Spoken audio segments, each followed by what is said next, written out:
delighted that we have one of our master students join us today, Sherry. So welcome to the Sales Transformation Podcast, Sherry, and the Mastercast series in particular.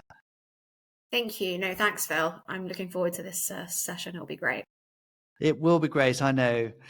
Sherry, before we get started on your project, is there any chance you can just give us a quick overview of who Sherry is and what's your background, and then we'll take it from there.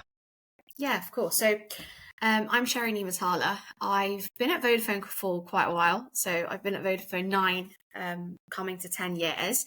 Wow. But before that, so I'm a business and management student. That's where I started. I started in Reading University.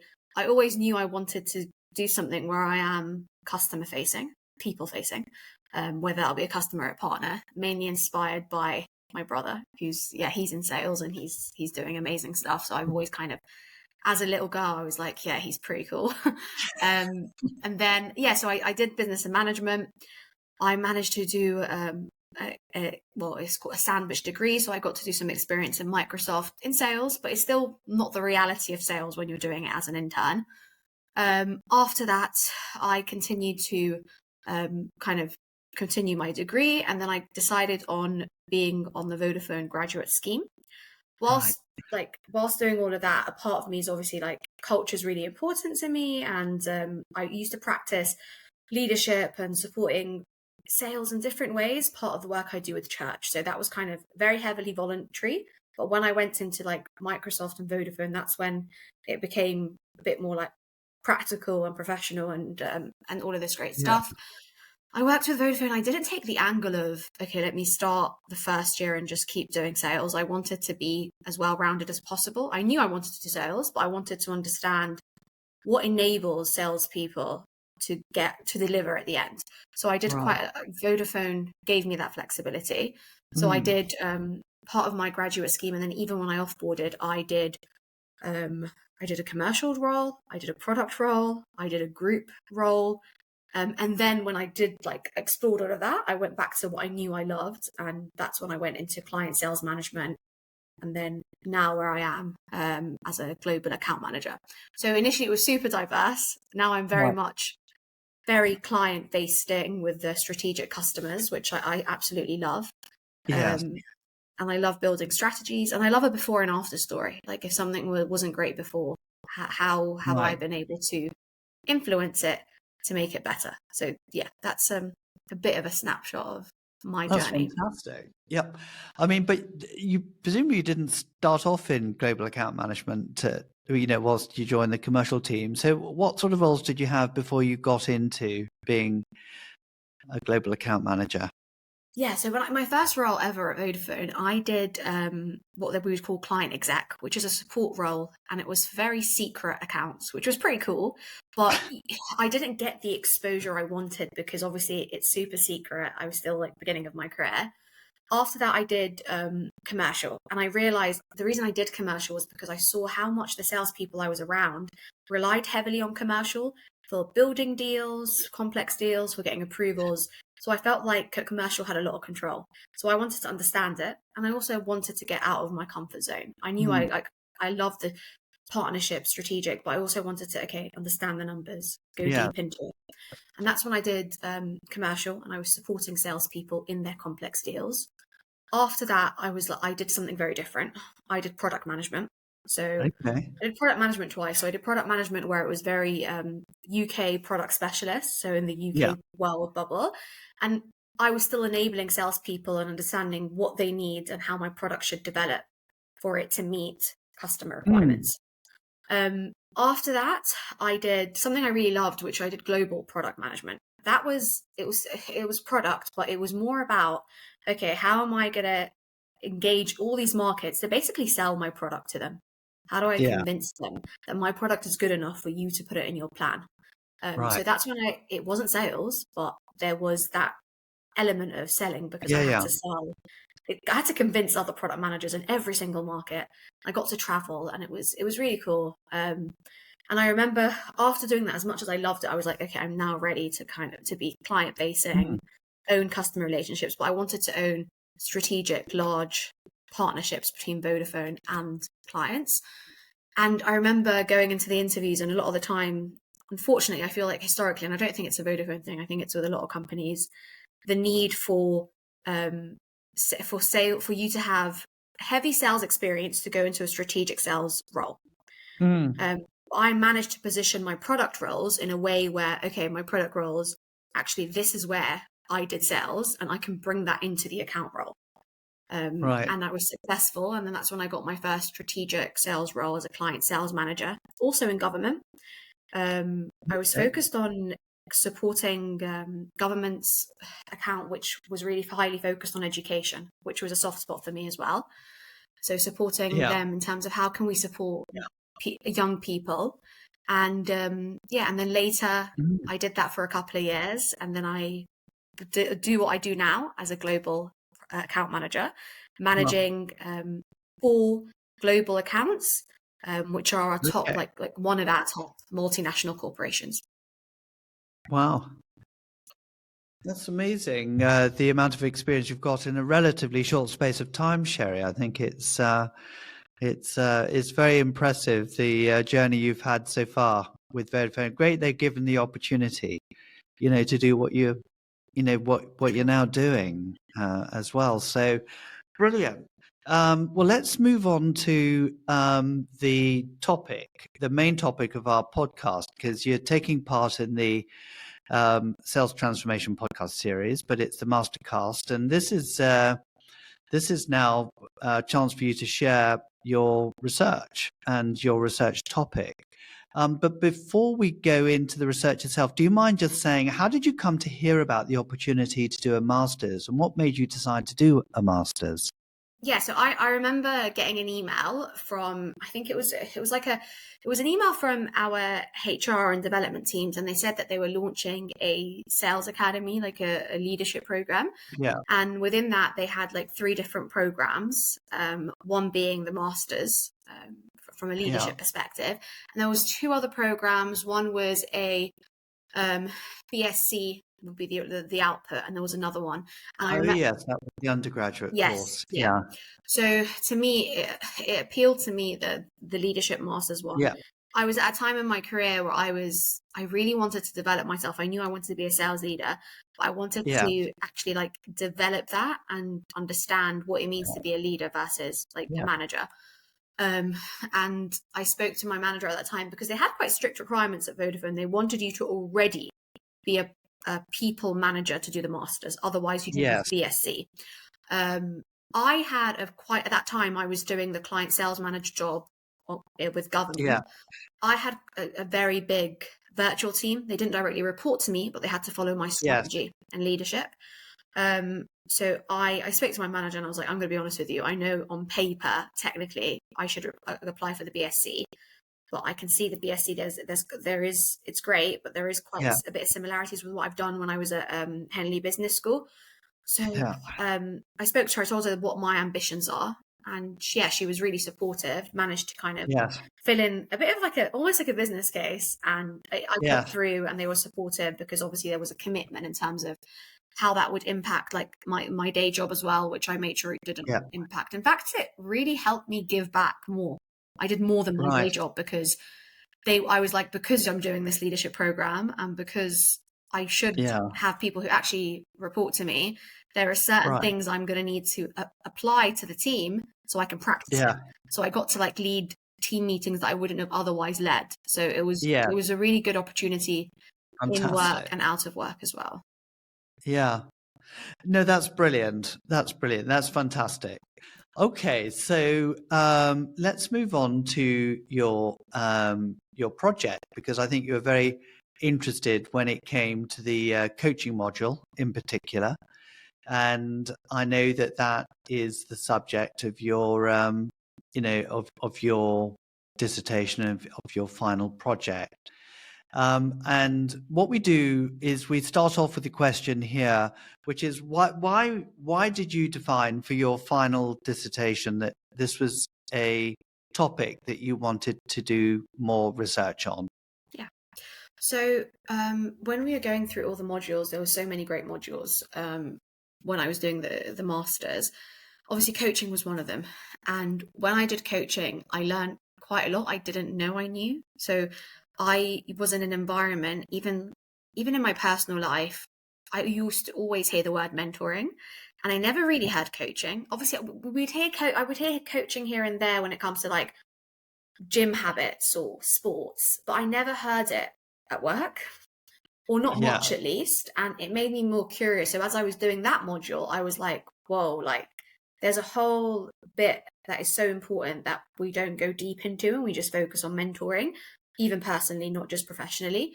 Yes. And it made me more and more curious. And as I was having conversations with people around me within the organization, as I was doing the initial module, I was even more surprised that I also found actually it almost depends on what level you are for you to know coaching and have access to it. And that made me want to, Yeah. okay, how can I now go deeper with this, understand what coaching is, Yeah. but also understand why such a big organization, it has previously invested more in mentoring or saying it than coaching. And when was I actually being coached unintentionally, and I didn't even realize what was happening in the background. So Right. it was just my curiosity, and I felt like it wasn't getting the attention that I think it should at all Yeah. levels. I know more seen when we talk later about this. I also felt like it almost depends on what level you are for you to have Yeah. exposure to coaching, which I don't think should be the case. Yeah. So do you mind if I read out the question Mm-hmm. that you answered with? Can embedding a coaching culture in Vodafone sales teams lead to more motivated and successful account managers? That was the predominant question. Mm-hmm. And so part of this, of course, would have involved you in, perhaps even prior to the research, like you said, sort of putting out feelers, testing the waters, so to speak. And what was interesting about sort of reading your abstract and the introduction to your project is the fact that, as you've just said, really, Sherry, is that you were perhaps slightly surprised at the lack of attention it was getting, um, and I guess that may have influenced this link back to the word culture, because you mentioned culture right at the very beginning, in fact, that it's a topic that interests you. So you, I guess, began to question about, can a culture be created when none existed before? It's quite something to build something from scratch, I would say. Um, so yeah, tell me more about how you started to sort of investigate the topic that you were interested in, because it wasn't just your direct research. It would have been reading and doing more research around it. What sort of things did you find interesting with some of the reading you did around the topic? Yeah, I think the reading, a lot of the reading I did, even when it was like online reports and stuff like this, there was actually a consistency. That often Right. I could, a lot of the time coaching was always mixed with mentoring, like it was always mentioned together hand in Okay. hand. And there was a lot of organizations and readings that actually said the same thing in terms of how much mentoring is highly invested in, highly spoken about, but you Yeah. don't get a lot from a coaching perspective, which completely matched, because I found when I spent a lot of time with people, I didn't just, I know my question focused on like sales managers and account managers. I also went to the level above, and I went to Yeah. HR, because I wanted to understand kind of what's going on. And I found that actually, um, those who are at really senior levels, because of their experience, they really understood the differences between coaching and mentoring. They had Okay. invested in coaching, or people within their circle had invested in them by giving them coaching. But then I was like, actually, we have so much people who have so much coaching knowledge, but no one talks about it. Like, again, no one's Yeah. actually like, I realized that I had a manager years ago when I first joined Vodafone, and he was coaching me. He would always go Mm. into a meeting with me and ask me questions to get kind of to drive me to an answer. And I Yeah. hadn't, at that point, I didn't know what was going on. And that's when I understood, okay, there's actually different types of coaching. Yeah. Is it being consented to? Is it not? and that's kind of the insights I also got from the readings. But I think there was always a trend in terms of mentoring versus coaching. You don't see them, even though they are two different things, but you find them highly Yeah. interconnected in texts, in even really senior managers speaking about it. And I had to partner up with people, coaching specialists within Vodafone as an organization, to come with me and hold sessions to make sure it's clear what coaching actually is. And that Right. was really powerful to be able to do something like that, part of the project.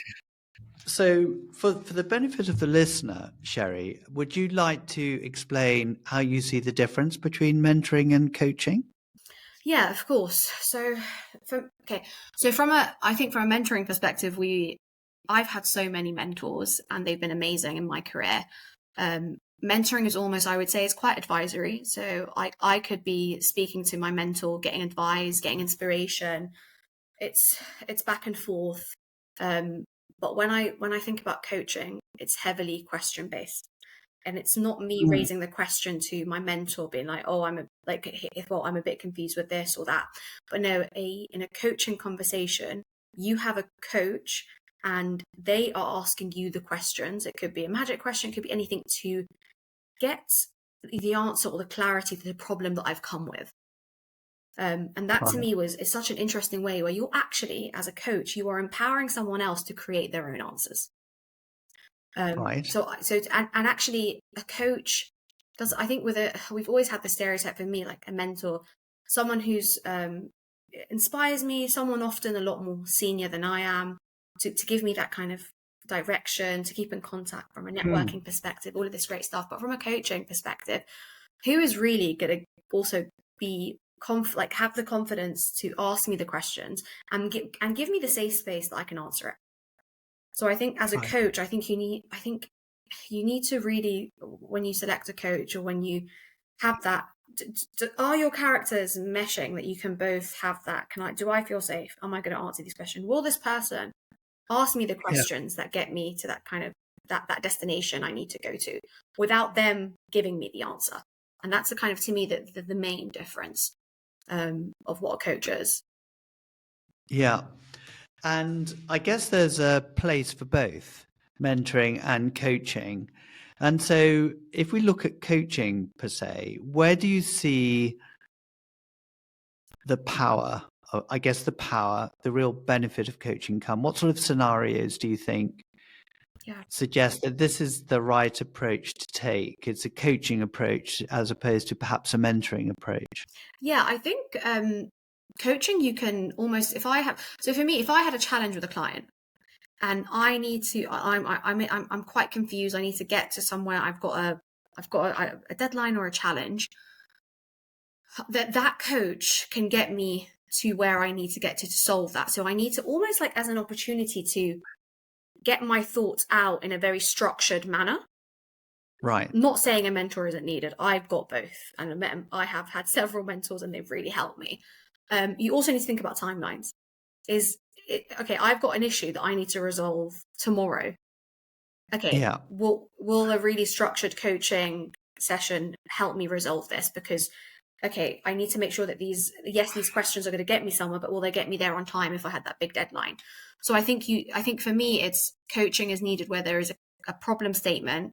There's almost like a why and a what, and then I can go through. Okay, this is the person who can help me through this and ask me the right questions, Yeah. and then I will be accountable for actions to do before my next session. So, from a personal point of view, do you look for someone to coach you around a topic according to their particular skill set or their area of expertise? So you choose your coach, so to speak.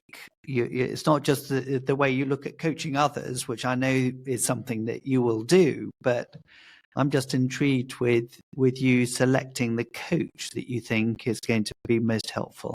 Yeah, I think I remember when we were doing, I did it also with you guys, actually. I did a coaching qualification after this, in terms of Yes. when you almost need to, like, see if you both will also mesh, because like I said, you need to be quite comfortable because you're going Yeah, to yeah. ask me questions.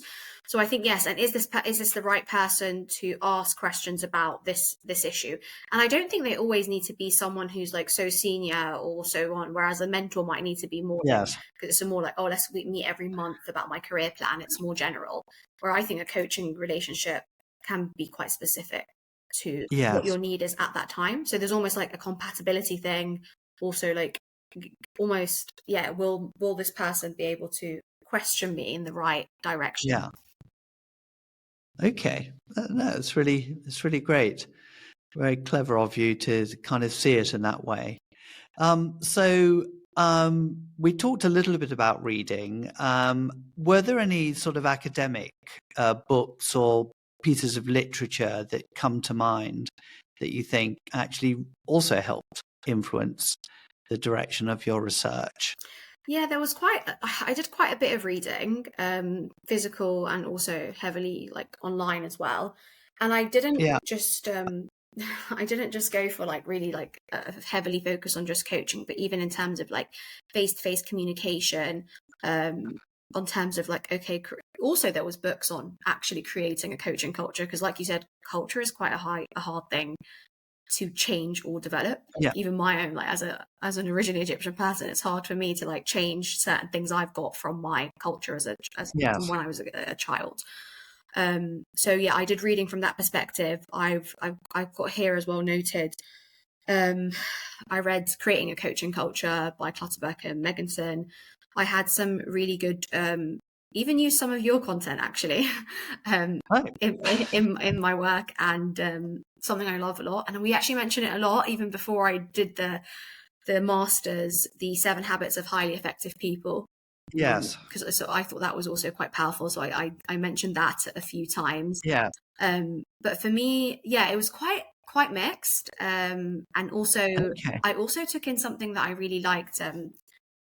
I'll try and find exactly where I read it, but it was about also leadership styles and how that impacts a capability of a leader being able to coach or not, Yeah. and the role of empathy within coaching as well.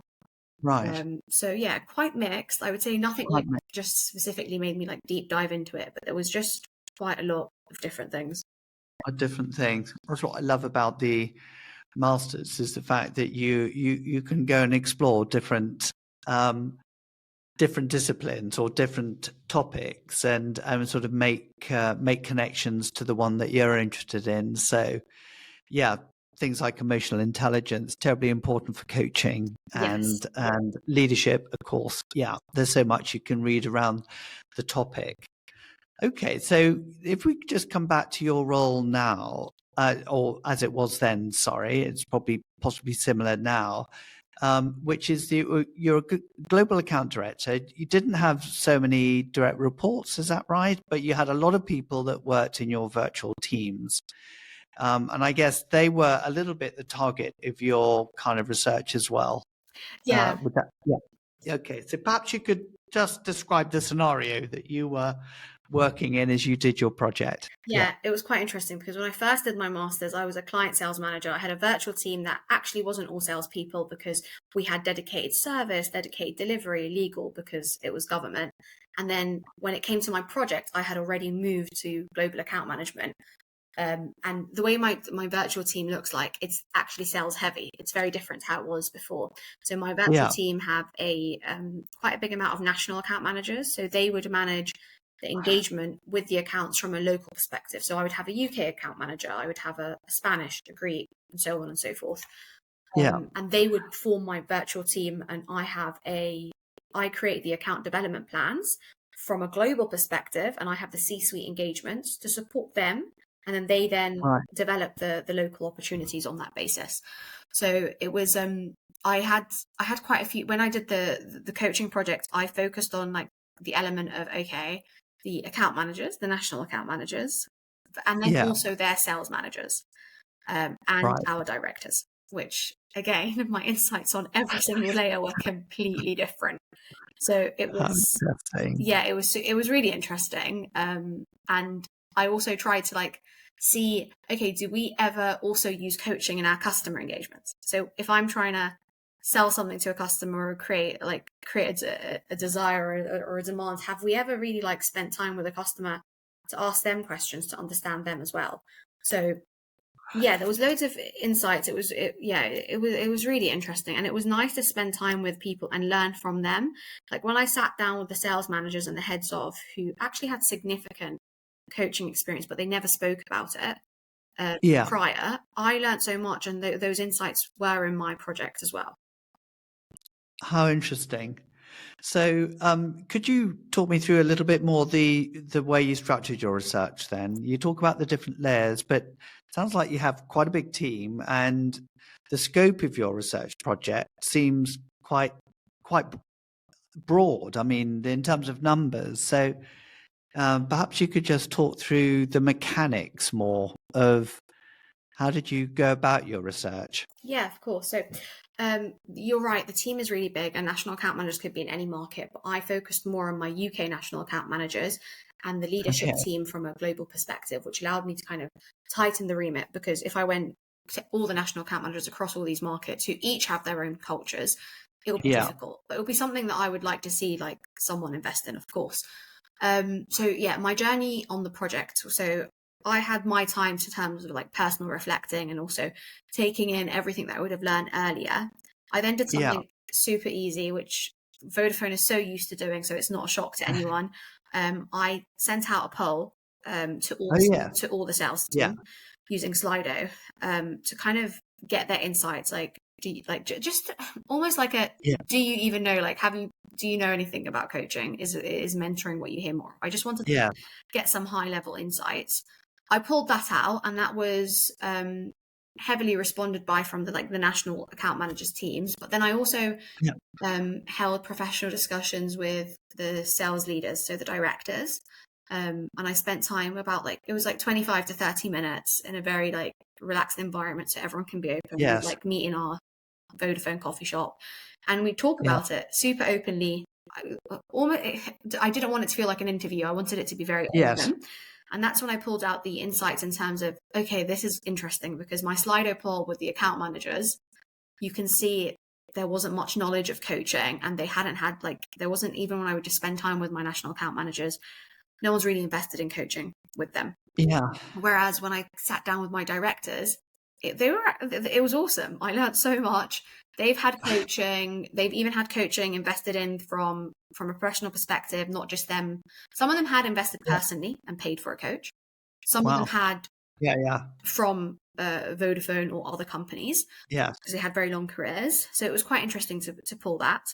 Yes. But I also wanted to understand from HR, like, what's HR doing? Because Yeah. I've seen a lot of top talent programs assigning us mentors. So I wanted to Yeah. know, okay, what is Vodafone doing that I might not be aware of? Yeah. And I found some people who actually had coaching in their job title in Vodafone. I was like, this is cool. So I spent time with them, and I got Right. them bought into my project because Okay. I wanted to say these are also experts. And actually they told me the same thing. They said to me, we've invested in coaching at a certain level. We haven't widened the scope yet, but we would be Right. open to potentially exploring it. Yeah. So I did a briefing with them, and I told them, this are the insights I've pulled out. This is what I'm doing. Yeah. And managed to do, this was really awesome, managed to do a coaching workshop with my team, and that included the sales leaders. So it wasn't bringing all the national account managers, it was bringing the sales leaders and the managers in one space, because I think you almost need to influence the top to then spread that across Yeah. the rest of the remit. Hmm. So that was hosted. I was there, I organized it, but it wasn't me doing the pitching on what coaching is. I got the professional that we had at Vodafone. Hmm. We did that session. And everyone came in. It was really open. It was pretty awesome. We then did like a online survey, and there was actions that, okay, how are we going to then implement this within those you lead within your organization? Hmm. And that was almost the official kickoff of the program, in terms of, okay, we've had that workshop, we've done the education at that level. Now let's see how we can drive now change, which is tricky because there's obviously so many moving parts that can influence this change. I'm not going to be in every single Yeah. conversation, every single one-to-one, but that's how we kind of kicked it off to then start tracking. How is that Yeah. impacting since the one-to-ones with the national account managers? How is that impacting pipeline, customer conversations, customer experience days, all of these things. Yeah. So we did some tracking, but yeah, it was really interesting. It was great, and I did doing the tracking was difficult, and I made this really clear in my research because the numbers did look really positive. I saw pipeline improvement. I saw a lot of things. But again, Yeah. I cannot completely say that was primarily down to now working on coaching, doing better education, Yeah. talking about it more, having the managers speak with their national account managers on a coaching basis, because again, like there could be so many things outside of the control because it isn't a lab environment, Yeah. which could be influencing this. But I think, like you said, culture is quite wide and quite big, and it will take time. So it's something that would have to continue and be very gradual and see Yeah. what more can we do. But I've already seen like some really good things recently, and we have now like a coaching program at Vodafone. We never had that before, and that was really nice to see. Right. They had a time where they were also promoting more people to do coaching qualifications at all levels. It's not a protected program just for those who are senior. So I saw a lot of change coming as a result. It will take time, but it was really nice to see triggering that conversation, what it created to the rest of the environment. It's fantastic because the poll result was quite interesting that you kind of referred to it right at the beginning about how much coaching do people receive, and I think the majority had not received coaching. But obviously when you had your one-on-ones, you realized actually there were people here who had received a lot of coaching, and there was a lot of coaching that was being done at a certain level. Yeah. Part of this is about creating a culture around coaching. And so this workshop, was this done at a point in time that people had agreed with you that coaching was important and we needed to create a culture of coaching, or did you use the workshop to, if you like, sell the idea that coaching is a culture, it is important, and how we're going to sort of promote it? Or was it a bit of both? I'm not quite sure. Yeah, so I did the initial discussions and like testing the water and letting them know, because people don't need to really give me time to do this, because obviously they can be like, well, it's not your day job, like, what are you doing? So when I spent time with the leaders, including our director, which was amazing because he was really open to it, I almost got him bought into what I'm trying to achieve. And that's what allowed me to then create that session. And then I needed to also get buy-in from a team I had never spoken to, which is that coaching HR team that I didn't even know existed, to buy them into my journey right at the beginning. And they were convinced of the value it would bring, and therefore we do it. But I think there was no one that was like thinking, okay, it's going to be promising. But the objectives of the HR coaching team, luckily, which was great for us as well, is that they were also having the same challenge. And I showed them how actually I'm going to support. We're almost going through the same, like it's the same cause. I'm going to help you create that education, see if it's worth also opening up to the other bands which you're considering. So it almost became like, okay, we're on that same team, almost like, okay, it's a win-win. And that's how I think that's how things have to be, isn't it? It's like, how can we both also benefit? I remember the lady, her name was Claire, she came in and she was supportive, and we did the session. I think it was interesting for me because I think when we first kicked off the workshop, everyone was like probably thinking, oh, it's another workshop. But by the end of it wasn't like that, because like I said to you, like when I had the director come and he opened the meeting, the workshop, because I wanted to make sure they knew. Unfortunately, this is the way how life is. I think hierarchy is somewhat important. So when I had someone at the level of our director going, I'm supportive of this, I want to achieve this, coaching is important for me because of this, you can see people started to be like, okay, I'm going to be a bit more open. And then we did the session. People actually they split out into like separate teams. And they were even saying it was quite like emotional to like actually like have some time with someone and like get that question time, which they don't do with people they wouldn't usually do with. It was just so rewarding.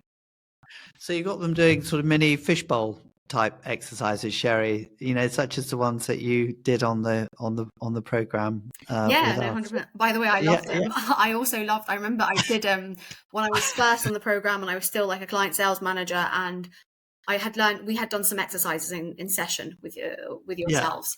Including like, okay, what do you see of yourself versus what do people see of you? And I could see there was always like things hidden that None of us Yeah, even yeah, knew about each other. Even simple exercises like the shield exercise, I remember doing. yeah. Um, Amazing, and isn't it? actually, Yeah, when we did that shield exercise with the wider team, people got, yeah, honestly, people were emotional because they were like, I've been yeah. working with these people for years and I didn't know And I what never, motivated them or what was going yeah, on in their yeah, world. Like, I know. why do I come work?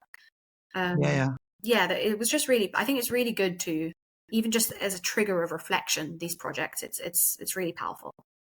I think I mean, this is slightly an aside, but in this world of AI and technology, the human side, perhaps is getting overlooked, but it's terribly important that one connects with people at a human level.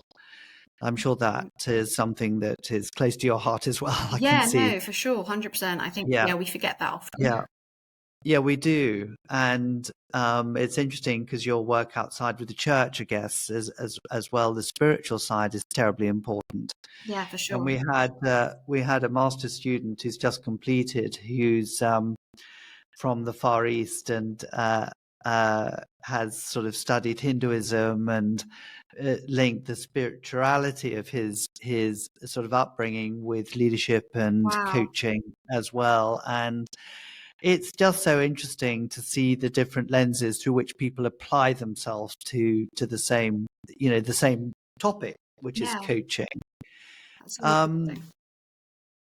can we come back to, if so you did the workshop and you started this initiative and it started to percolate down through the organization, what changes did you observe as a consequence of the research that you were doing, and what sort of learnings did you come up with, from the journey you were on? Yeah, there was quite a lot. I think there was quite a lot of things I had seen. I think the first thing for me was to seeing HR actually Okay. invest in thinking about people beyond the kind of the leadership level, because I think Yeah. that there is a lot of people where they also want to get that to that stage, but there's a journey to get there.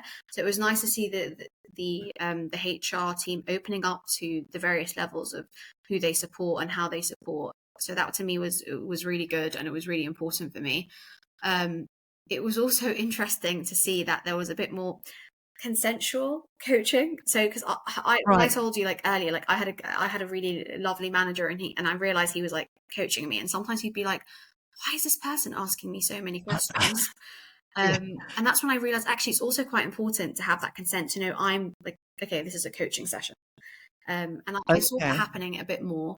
And I Right. even do it in my personal life. I do it more because I'm like, I've got a little sister with massive age gap. And I saw that in my character. And I'm like, okay, maybe I need to do that because I often get lazy. Even I do it with my national Yeah. account managers. I just want to give you the answer. I'm not, Yeah. let's just Yeah. get there. But that's not always the way forward because you're not really actually developing the person in front of you if you keep giving them the answer. Right. So even the way I deal with people is different, even the way I deal with people at home, and that's why coaching Yeah. isn't just for work. I think coaching is for everything in life. Yeah. That was also a learning. It was of course really nice to see. I'm in sales, to see like the growth in the pipeline, the growth in Yeah. Yeah. Yeah. conversations. But Yeah. again, I think it's such a hard one. Pipeline is always a hard one because there are so many moving parts. So I didn't wholeheartedly be like, this shows I was successful. It was actually a lot of the other stuff. And seeing now, like the emails we get now more on coaching, which we never did before, to me is Right. evidence that the noise that was created was healthy Yeah. Yeah. and led to something long term. Yeah.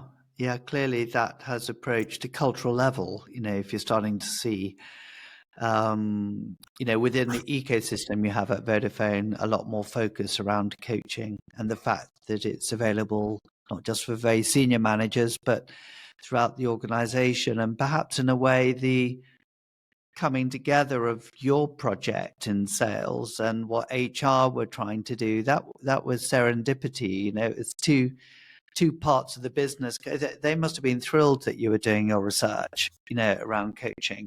No, it's They're great. pushing at an open door, with you at Yeah. least. And you had your boss there, so you had, Yeah. the perfect sort of guiding coalition in a way, going back to Kotter's framework of change and change management. It's really interesting. Yeah, I can see that it's part of the way in which you work, your DNA, your coaching mindset.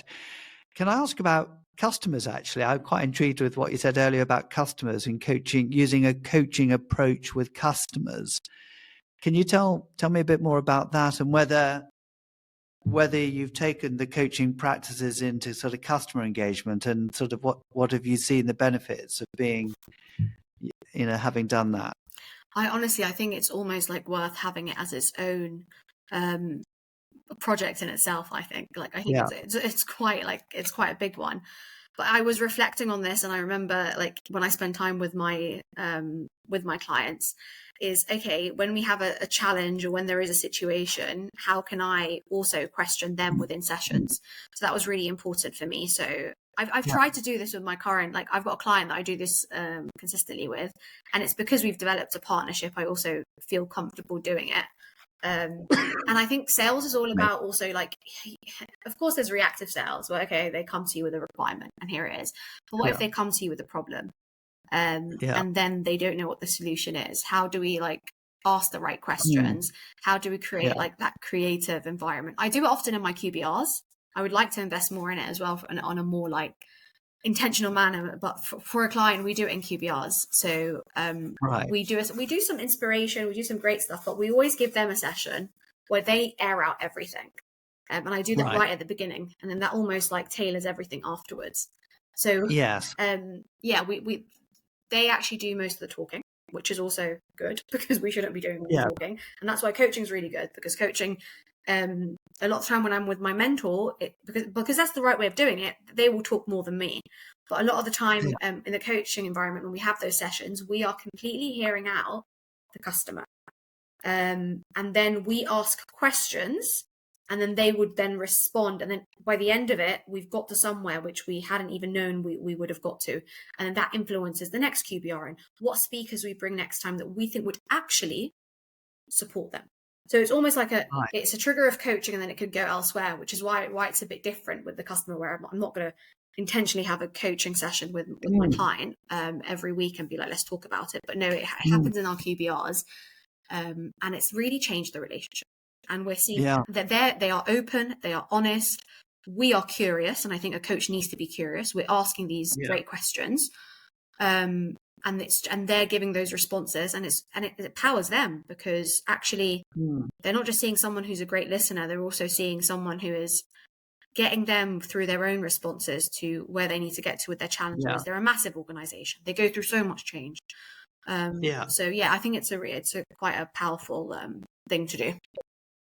I think it is, and it's interesting. You said it could be a topic on its own right, to do a dissertation purely around coaching the customer. And in fact, one of our students on one of our very first master's projects, Simon Dale, who has also been on the Sales Transformation podcast, did his project on coaching the what was the title? It's something like coaching as a sales methodology. I think it's something along those lines. And he took some of the top performing salespeople that he had an interest in supporting in APJ. I think it was sort of Australia mainly that he worked. But it was very interesting. So he was exploring the attitude of the sales team, looking after their customers and their perceptions of coaching as a sales methodology. So he sort of took them on that kind of journey. And once you then got the buy-in for the sales team, it was then a question of how to apply a methodology as part of a qualification process or a sales process. It was really interesting, and got some really interesting data points. And you're making me think that we should do we can collate all of the coaching dissertations that have been done over time and pull them together, because everyone's approached coaching from a slightly different subject. Yours is from a cultural dimension, his is from a sales dimension. We have some very interesting projects around resilience and coaching resilience. So there's many different flavors that we're seeing now as a consequence of all the different projects people have been doing over the years. But I think it's important enough a topic that we should pull it together, don't you think? No, it sounds awesome. I want to read a few of the things you've just mentioned. Yeah, honestly, yeah, look out Simon Dale. I'll send you a note. And also one of my, I just love Simon's work, but also Carol Pemberton, who did one of the early podcasts around resilience, and she is absolutely awesome. She's got a PhD actually in coaching as well. Oh, wow. So she's very inspired. I think you'd love to listen to them both. So I'll send you a note. Yeah, I'd love that. And I'm gonna tell Simon about your interest as well. I'm seeing him in Singapore in a few weeks' time. Oh, wicked. And I shall mention your research project. So it's definitely, of all the modules that we've run in the master's, coaching is often the one that people, take a huge amount from. So I have to thank you, for your interest in the topic. And thank you for driving it, for triggering this interest in me. It's been it was an awesome experience. Yeah, it's an amazing master's, isn't it? It's incredible what it does to I think it simply provides us a platform to ignite people's curiosity. 100%. We do it. I think we do it in quite a good way. But do I say it myself? There's, pardon me. Bless you.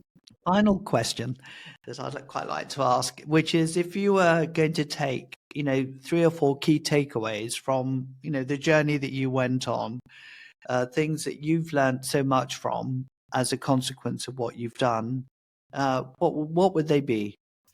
I think don't be afraid to ask questions. Right. Customer or people around you. Also the importance of enablement around you. I think you need being well connected. With HR at a time, I had no clue what they were doing. I could have duplicated a lot of their efforts. So I think that was really important. And also I would say influencing out of choice, so people choose to follow you rather than anything else. So I think that the first step of my project was spending time with people, getting their insights. I didn't want to go, okay, well, you're going to have to follow me because I'm doing this, to my national account managers. No, it's how do you also sell and understand people before you try and influence them to change the way of doing things. And I think that's why people are so important, and where empathy comes in, all of these things. So I think they're the 3 standout things for me. Especially I don't think you can, and that's why I think one of the key learnings I learned on the masters is, okay, the difference between managing and leadership. Leadership is people choose to follow you, whereas management, it's not the same. And I think when you do a project like that, how do you get people to actually choose? How do you influence their mindset? So I think all of that was essential. I love that phrase, influencing out of choice. I shall ponder on that one.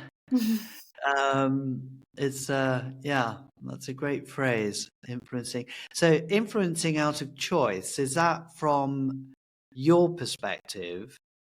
Is that that's a sort of influencing out of choice, and the choice is what? The choice is, sorry, I'm going off on a tangent here, Sherry. So no, not at all. But the choice is the choice from the recipient's perspective. Yeah, because I think they need to be open to the idea of being influenced, or 100%. I think they need to be open to it, because I think we're in a day where they're getting so much messaging outside, at work, all of these things. If I'm expecting to influence some form of change within them, how can they how can they choose to be open to this? How can I develop that relationship with them to give them they actually want to? And that's why actually it was important when I spent time with people. I found people passionate about coaching, not just at work. And I think a lot of us, when work is important, but what are the triggers that they're at home for? That they leave home for work for? I had a guy who he had it was important for him to coach his kids, and it was impacting his personal life, and he was so passionate about it. And for him, and someone like him, it was great because he was really good on my journey. And it wasn't because I've got the best project in the world. It was because there was a soft spot where he chose and he saw the Yeah, why, yeah, you know, and that to me was yeah, like really, yeah, really, really important and valuable for the yeah. project. Fantastic. Okay, well, Sherry, on that note, I think we can call things to a close, but I just want to thank you so much for your time and for sharing this on the podcast. I think people are going to find it very inspiring to hear what Oh, you've just shared. thank Yeah, you. so Thank you. I thank hope you. it's valuable, and thank you so much for your time. I enjoyed it. Yeah, me too.